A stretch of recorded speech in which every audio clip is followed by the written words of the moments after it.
ጊዜ ተዘጋጅ። አንብብ፣ አይምሮህን ሙላው፣ ጭንቅላትን ሙላው። በጊዜውም ደግሞ ያለ ጊዜው ገስጽ፣ ሳትፈራ ዝለፈው። ከመስመር ወጣ ያለውን እንደ ገሰጽከው እንደተቆጣኸው ደግሞ አትቅር። ናዝዞ የውህ አረጋጋው፣ ደግሞ እንዳስፈላጊነቱ አባበለው።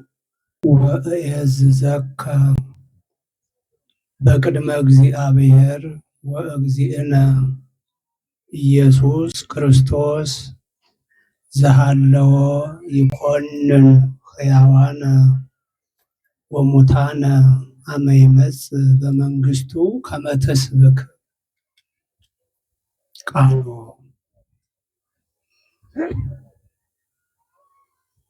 በእግዚአብሔርና በጌትነቱ በሚመጣ ጊዜ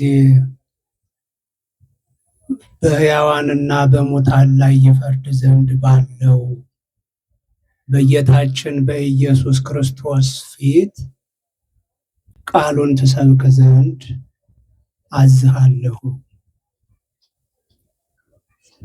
የአባታችን የቅዱስ ጳውሎስ መልእክት ወደ ልጁ ወደ ጢሞቴዎስ ሁለተኛ ምዕራፍ 4 ከቁጥር 1 ላይ የምናገኘው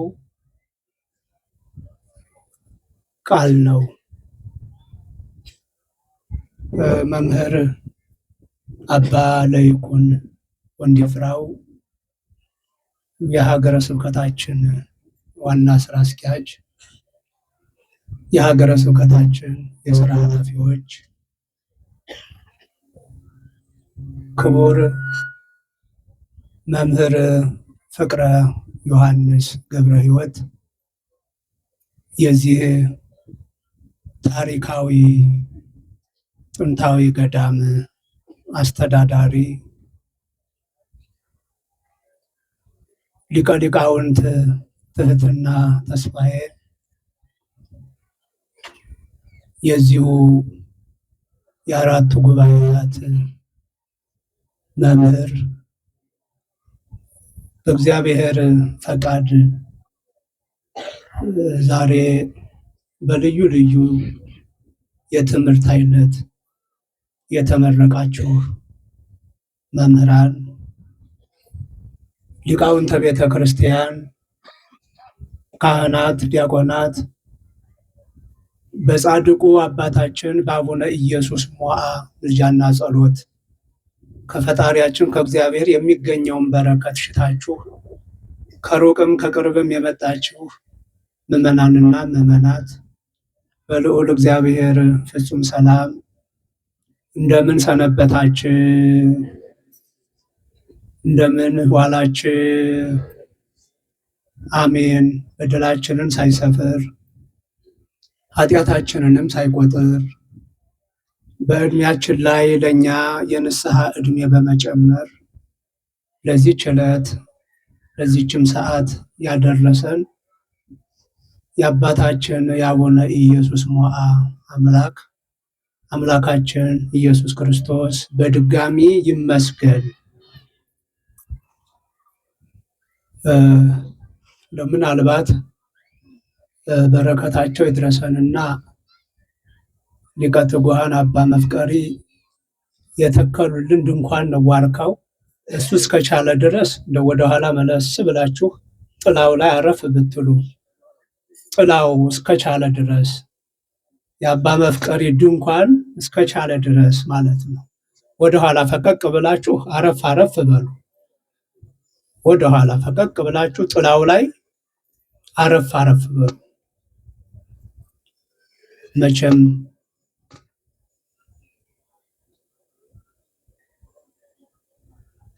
ተመቻችቶ ተቀምጦ ቆሞ ማስተማር የበለጠ ቃሉን ለማስተዋል ለማሰላሰል ይረዳልና ጥላ ብትይዙ ጥሩ ነው ብዬ ነው።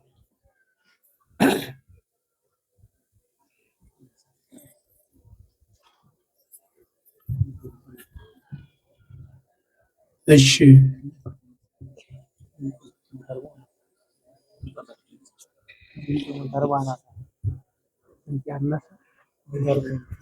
እሺ ይሰማል አይደለ? ዋርካው ስር ላላችሁት ይሰማል? ይሰማል? እሺ ወእዝ ዘከ በቅድመ እግዚአብሔር ወእግዚእነ ኢየሱስ ክርስቶስ ዘሃለዎ ይኮንን ሕያዋነ ወሙታነ አመ ይመጽእ በመንግስቱ ከመ ትስብክ ቃሎ። በእግዚአብሔርና በጌትነቱ በሚመጣ ጊዜ በሕያዋንና በሙታን ላይ ይፈርድ ዘንድ ባለው በኢየሱስ ክርስቶስ ፊት ቃሉን ትሰብክ ዘንድ አዝሃለሁ፣ እመክርሃለሁ። እንዳልኳችሁ ይህን ቃል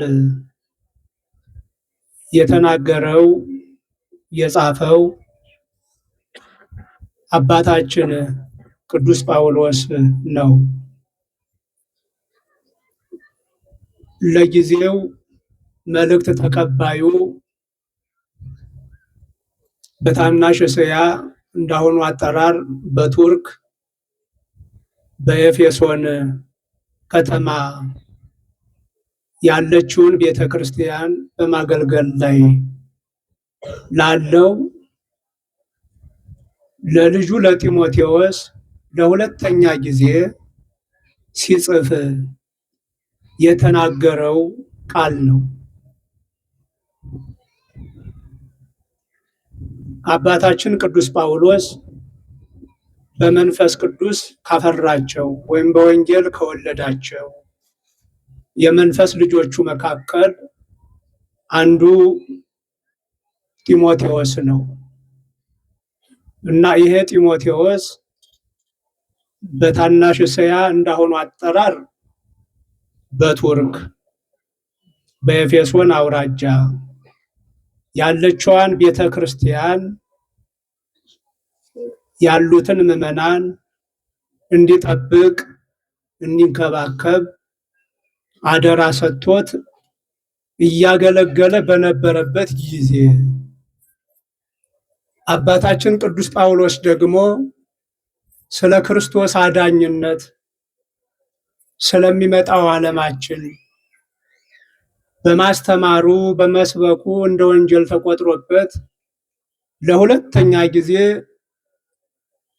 በኔሮን ቄሳር ትእዛዝ በሮም ከተማ ታስሮ በነበረበት ጊዜ የጻፈው መልእክት ነው። ሁለተኛ ጢሞቴዎስ በሊቃውንቱ የመጽሐፍ ቅዱስ ሊቃውንት ጥናት የመጨረሻ መልእክት ነው ለቅዱስ ጳውሎስ። ይሄ ጢሞቴዎስ መልእክት ሁለተኛው። እንደምናየው አሁን የያዝነውን ምዕራፍ የነገርኳችሁን ምዕራፍ 4 ስናነበው ኔሮን ለሁለተኛ ጊዜ አሳስሮት በፍትህ አደባባይ በቆመ ጊዜ ፍትህ እየተዛባ መድሎ እየተደረገበት አቅጣጫውንና ሁኔታውን ሲያየው ከሞት እንደማይድን ያረጋገጠበት ወቅት ነበረ። ይህን መልእክት ሲጽፍ እና በዚህ ጊዜ ለልጁ ለጢሞቴዎስ እንደ ኑዛዜ አድርጎ ነው ይህን መልእክት የጻፈው። ሁለተኛውን መልእክቱን የኑዛዜ መልእክት አባት ከዚህ ዓለም ሲለይ ለልጆቼ ይጠቅማል ብሎ እንደሚናዘዘው እንደሚያስረዳው አድርጎ የጻፈው መልእክት ነው እና ከኑዛዜ ካደራ መልእክቶቹ መካከል አሁን እንደሰማችሁት ልጁን ጢሞቴዎስን ወእኤዝዘከ በቅድመ እግዚአብሔር ወእግዚእነ ኢየሱስ ክርስቶስ ዘሃለዎ ይኮንን ሕያዋነ አመ ይመጽእ በመንግስቱ። በእግዚአብሔርና ዳግም በጌትነቱ በተገለጠ ጊዜ በሕያዋንና በሙታን ላይ ይፈርድ ዘንድ ባለው በኢየሱስ ክርስቶስ ፊት ከመ ትስብክ ቃሉን ትሰብክ ዘንድ አዝሃለሁ ልጄ። እየሰማችሁ ነው? በእግዚአብሔርና በልጁ በኢየሱስ ክርስቶስ ፊት ቃሉን ትሰብክ ዘንድ ልጄ አዝሃለሁ። አሁን እኔ ይሄን ቃል ሳስተላልፍልህ አንተም ይሄን መልእክት ስትቀበለኝ እኔም አንተም የቆምነው በእግዚአብሔር አብና በልጁ በኢየሱስ ክርስቶስ ፊት ነው። በልጁ በኢየሱስ ክርስቶስ ፊት ነው። አሁን ይሄን አደራ የምነግርህ በእግዚአብሔር ፊት ቁሜ ነው። በእግዚአብሔር ፊት ሁኜ ነው። አንተ የምትቀበለኝ አሁንም በእግዚአብሔር ፊት ሆነ ነው ልጄ። ስለዚህ ቃሉን ትሰብክ ዘንድ በእግዚአብሔር ፊት በኢየሱስ ክርስቶስ ፊት አደራ እልሃለሁ፣ አዝሃለሁ። ቃዊመከ በድቡት በጊዜሁ ወዘእንበለ ጊዜሁ፣ በጊዜውም ቢሆን ያለ ጊዜውም ቢሆን በድቡት በጸጥታ በእርጋታ ቁመህ ጸንተህ ቃሉን ትሰብክ ዘንድ አዝሃለሁ። አስተውሉ። በጊዜው ወዘእንበለ ጊዜው፣ በጊዜውም ቢሆን ያለ ጊዜውም ቢሆን፣ በጊዜው ሁኔታዎች ምቹ ሲሆኑ በተመቻቹልህ ጊዜ የሚያደናቅፍህ የሚከስህ ለምን ሰበክ፣ ለምን ተናገርክ፣ ለምን አስተማርክ የሚል በሌለበት ጊዜ በጊዜው ማለት እንዲህ አይነት ችግር በሌለበት ጊዜ ሰሚዎችህ ጓጉተው በደስታ ትምህርትህን በሚቀበሉበት ጊዜ በዚህ ሁሉ ቃሉን ትሰብክ ዘንድ በእግዚአብሔር ፊት በልጁ በኢየሱስ ክርስቶስ ፊት አዝሃለሁ። ወዘእንበለ ጊዜሁ፣ ቃሉን በምትሰብክ ጊዜ በምታገለግል ጊዜ ከሳሽህ ቢበዙ ማለት ነው። የሚያደናቅፍህ ቢበዛ፣ የሚነቅፍህ ቢበዛ፣ ቃልህን እየሰነጠቁ ጢሞቴዎስ እኮ እኔን ሊሳደብ ነው፣ ጢሞቴዎስ እኮ ነገሌን እየሰደበ ነው እንዲህ ያለው እያለ ቃላት እየሰነጠቀ የሚከስህ አካል በበዛበት ጊዜም ሰሚዎችህ አንሰማም ብለው ጀርባቸውን በሚሰጡበት ጊዜም ቢሆን ማለት ነው። እንግዲህ ያለ ጊዜው ማለት በዚህም ጊዜ ቢሆን ፀሐይ የሚሞቀኝ የለም ብላ እንደማትወጣ እንደማትቀር ሁሉ ከመውጣት እንደማትቀር ሁሉ ውሃ የሚጠጣኝ የለም ብሎ ከመፍሰስ ወደኋላ እንደማይል ሁሉ ቃሉን ከመናገር ቃሉን ከመስበክ ወደኋላ እንዳትል ልጄ ጢሞቴዎስ በእግዚአብሔርና በልጁ በኢየሱስ ክርስቶስ ፊት እመክርሃለሁ። እግዚአብሔርን በፊታችን አድርጌ ነው ይሄን አደራ የምሰጥ። በጊዜው ወዘእንበለ ጊዜው ገስጽ ወተዛለፍ፣ ከመንገድ ወጣ የሚሉትን ከስርዓት ወጣ የሚሉትን ገስጻቸው፣ ዝለፋቸው። ናዝዝ ወየውህ፣ ሁልጊዜ መገሰጽም ብቻ ሳይሆን ደግሞ እያረጋጋህም እያባበልክም፣ ወየውህ እያባበልክም ደግሞ እየተቆጣህም እንደ ጊዜው ደግሞ እያባበልክም እያረጋጋህም። ናዝዝ ወየውህ እንዘ ትትዔገሥ በኩሉ ወትሜህር፣ በሁሉ ነገር ታግሰህ እያስተማርህ። በጣም ልብ በሉት መምህራን፣ እንዴት አድርጎ ይሄ ትልቅ መምህር ደቀ መዝሙሩን አባት እንዲሆን ያዘጋጀውን ጢሞቴዎስን እንዴት እንደመከረው ተመልከቱት። በጊዜውም ያለ ጊዜውም ቃሉን ተሰብክ ዘንድ አዝሃለሁ። በጊዜውም ደግሞ ያለ ጊዜውም ገስጽ፣ ሳትፈራ ዝለፈው፣ ከመስመር ወጣ ያለውን እንደገሰጽከው እንደተቆጣኸው ደግሞ አትቅር። ናዝዞ የውህ አረጋጋው ደግሞ እንዳስፈላጊነቱ አባበለው። እንዘ ትትየገስ በሁሉ እየታገስክ ወተሜህር እያስተማርህ። መስበክ ሌላ ነውና ማስተማር ደግሞ ሌላ ነውና እያስተማርህም ጭምር መሰረታዊ ነገር እያስጨበጥከው። ማስተማር ማለት ስለ ሀልወተ እግዚአብሔር ከስር ከመሰረቱ ማስረዳት ማለት ነው። ማስረዳት መስበክ ማለት ደግሞ ሰዎች ከተረዱ በኋላ እንዲኖሩት ማበላላት፣ እንዲያብላሉት ማድረግ። እንዲህ እያደረግ ልጄ ጢሞቴዎስ ቃሉን ትሰብክ ዘንድ በእግዚአብሔር ፊት በልጁ በኢየሱስ ክርስቶስ ፊት አዝሃለሁ። እስመ ይመጽእ መዋዕል እስመ ይበጽሕ ጊዜሁ አመ የአብይ ጓለ ትምህርተ ሕይወት። የሕይወትን ትምህርት የማይቀበሉበት እምቢ የሚሉበት ጊዜ ይመጣልና ልጄ ጢሞቴዎስ ጠንክር እያለ ይሄን ይናገርና ከዛ በኋላ ወበጻሕኒ ዕድሜ ለአዕርፎ ሰናየ ገድለ ተጋደልኩ በትሬን ይፈጸምኩ ሃይማኖቴን ያቀብኩ እንከሰ ጽኑ ሁሌተ አክሊለ ጽድቅ ዘየአስየኒ እግዚአብሔር መኮንነ ጽድቅ ዕለተ። የኔ እንግዲህ የእረፍት ጊዜ ደርሷል። የእረፍት ጊዜ ቀጠሮዬ ደረሰ። ለእረፍት ልወጣ ነው። ሰርቷልና አገልግሏልና ደክሟልና ከዚህ ዓለም መውጣት ለሱ እረፍት ነውና ቀጠሮዬ ለእረፍት ደርሷል። ሰናየ ገድለ ተጋደልኩ መልካም ገድል ተጋድያለሁ። በትሬን ይፈጸምኩ ሩጫዬን ጨርሻለሁ። ሃይማኖቴን አቀብኩ ከኢየሱስ ክርስቶስ ከራሱ የሰማሁትን ሃይማኖቴን ጠብቄያለሁ። ከእንግዲህ ከእውነተኛው ፈራጅ ከእውነተኛው መኮንነ ጽድቅ ከእውነተኛው ዳኛ ከእውነተኛው ገዥ ከእግዚአብሔር የክብር አክሊልን እቀዳጃለሁ።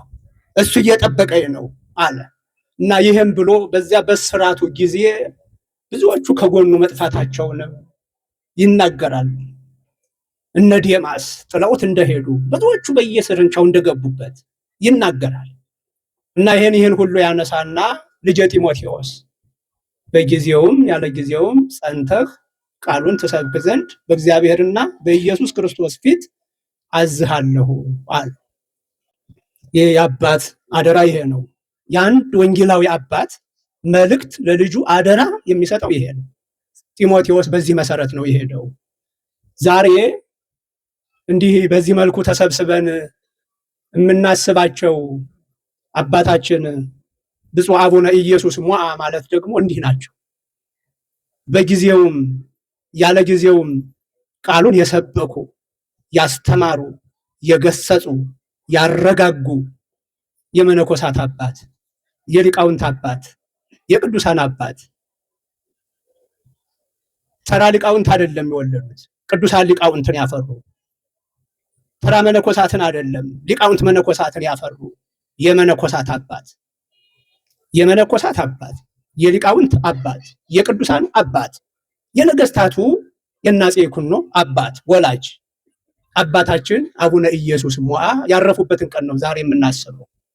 ይህን አባት በምናስብ ጊዜ እውነት ነው በጊዜውም ያለ ጊዜውም ቃሉን እንዴት ማስተማር፣ እንዴት መስበክ፣ እንዴት መገሰጽ፣ እንዴት ማረጋጋት እንደሚገባ የሚያስተምረን ህይወታቸውን ነው በዚህ ሰዓት የምናስበው። በዓላቸውን የምናከብረውም ለዚህ ነው። አባቶቻችን፣ እናቶቻችን፣ እህቶቻችን፣ ወንድሞቻችን ይሄ ትልቅ ሐዋርያ አባታችን አቡነ ኢየሱስ ሞዐ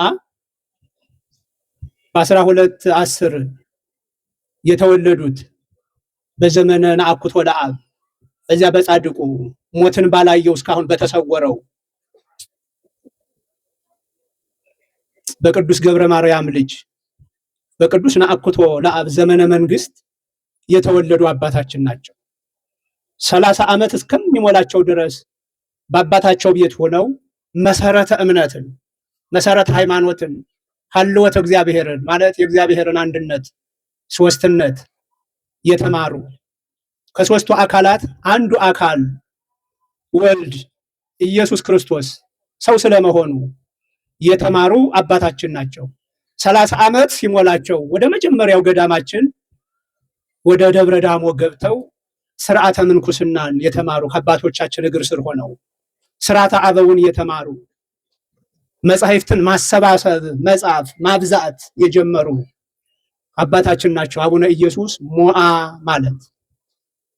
እየሰማችሁ ነው ምዕመናን? እየሰማችሁ ነው? አዎ ሊቅ ቅዱስ በቃልም በጽሁፍም ክርስትና ወደኛ እንዲሸጋገር ያደረጉ አባታችን ናቸው። ከዛ ከሰባት ዓመት ቆይታ በኋላ አባ ዮሐንስ ምንኩስናን ከተቀበሉ በኋላ በእግዚአብሔር ጥሪ ወደዚህ ቦታ የመጡ ለ6 ወራት ያህል ጴጥሮስ ወጳውሎስ ቤተክርስቲያን ላይ ሲያገለግሉ የነበሩ ከ6 ወራት በኋላ ወደዚህ ታላቅ ገዳም ገብተው የገዳሙ መስራች የሆኑ ማለት ነው። ቅድም እንደተማነው በሪፖርቱ ይህ ቦታ ገዳም ሳይሆን ለ400 ዓመት ያህል ሲቆይ አሁንም የሊቃውንት መፍለቂያ ነበር። ብዙዎቹ እና አባ በጸሎተ ሚካኤል እና አቡነ አሮን የመሳሰሉት ቀደም ሲል በደብርነቱ የተማሩ ናቸው። በደብርነቱ የተማሩ ናቸው። የሊቃውንት መፍለቂያ ነው። የነገስታቱ መዘጋጃ ነው። እና አፄ ይኩኖ አምላክ በደብርነቱ ነው የተማሩት። ከዚያ በኋላ ልክ እንደ መጥምቁ ዮሐንስ የብሉይ ኪዳን መገባደጃ የሐዲስ ኪዳን መጀመሪያ እንደሆነው እንደ ዮሐንስ መጥምቅ የደብሩ መጨረሻ የገዳሙ መጀመሪያ አባታችን ናቸው አባ አቡነ ኢየሱስ ሞዓ። ገዳም አድርገው በስነ ስርዓት የመማር ማስተማሩን ሂደት የበለጠ ያዘመኑ አስተጋባኤ መጻሕፍት ናቸው።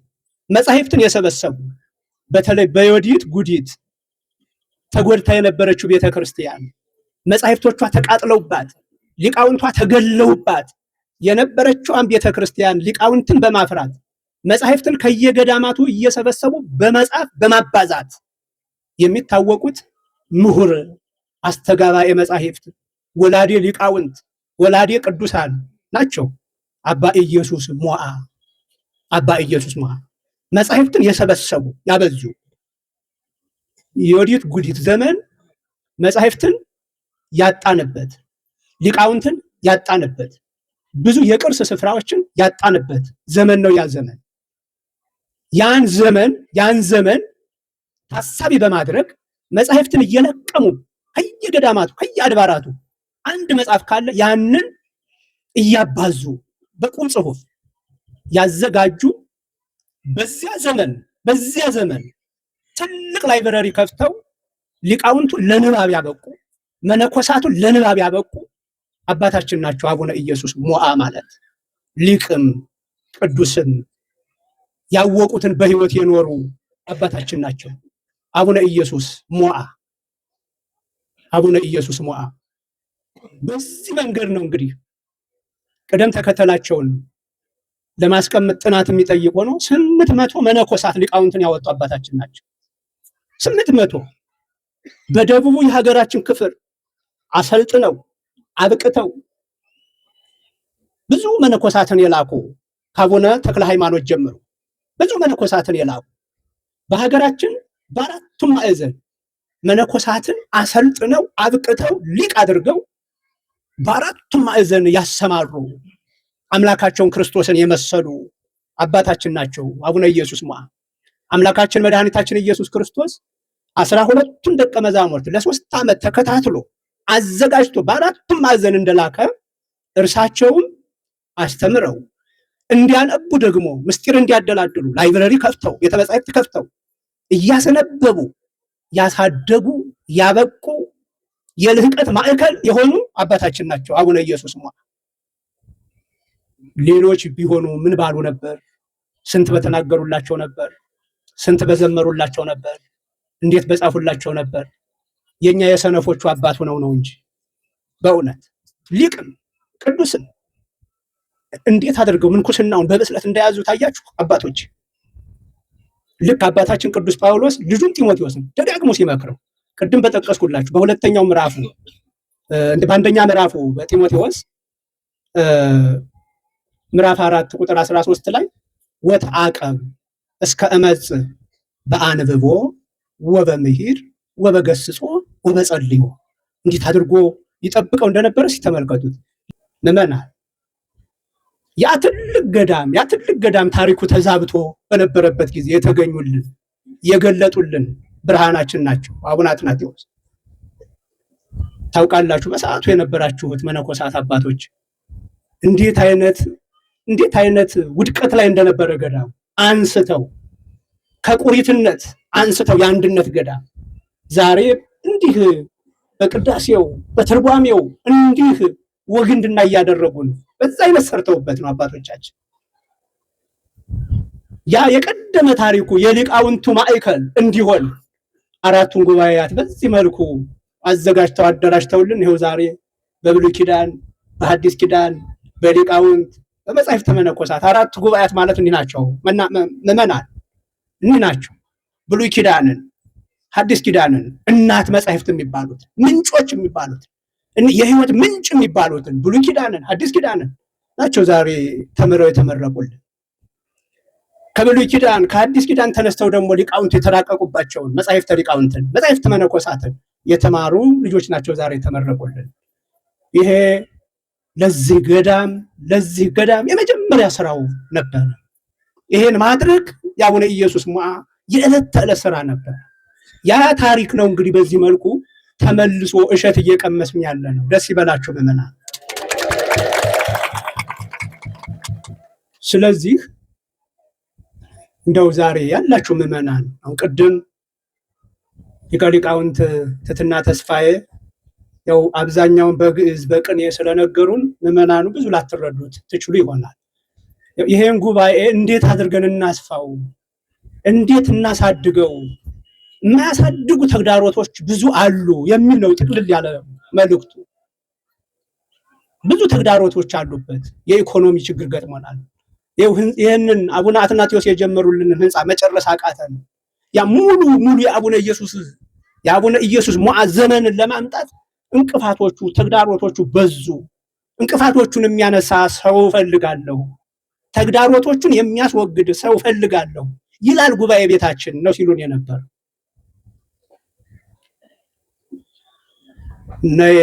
ነየ አነ የሚል ያስፈልጋል። አሁን እኔ ያለሁ የሚል ያስፈልጋል። እንቅፋቱ በዛ፣ ተግዳሮቱ በዛ። ጉባኤ ቤቱን ጨርሰን ያንን የአቡነ ኢየሱስን ዘመን ሙሉ አድርጎ ማሳየት አልቻልንም።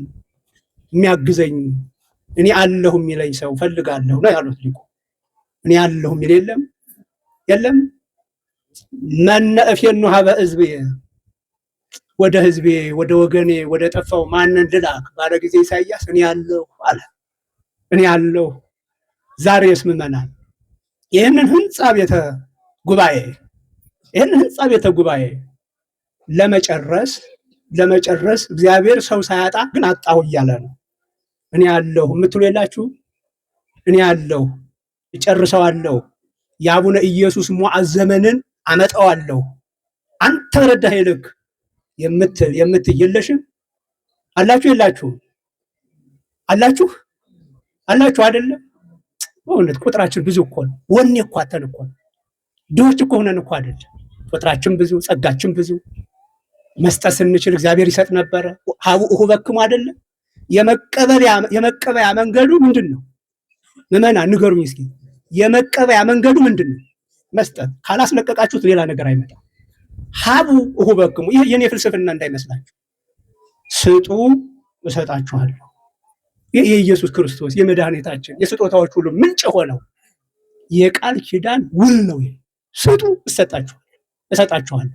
ስለዚህ ጉልበትን መስጠት፣ እውቀትን መስጠት፣ ጊዜን መስጠት፣ ገንዘብን መስጠት፣ ይህንን ህንፃ ቤተ ጉባኤ መጨረስ፣ ሙሉ ታሪካችንን መመለስ፣ አቡነ ኢየሱስ ሞዐን በአካል የማየት ያህል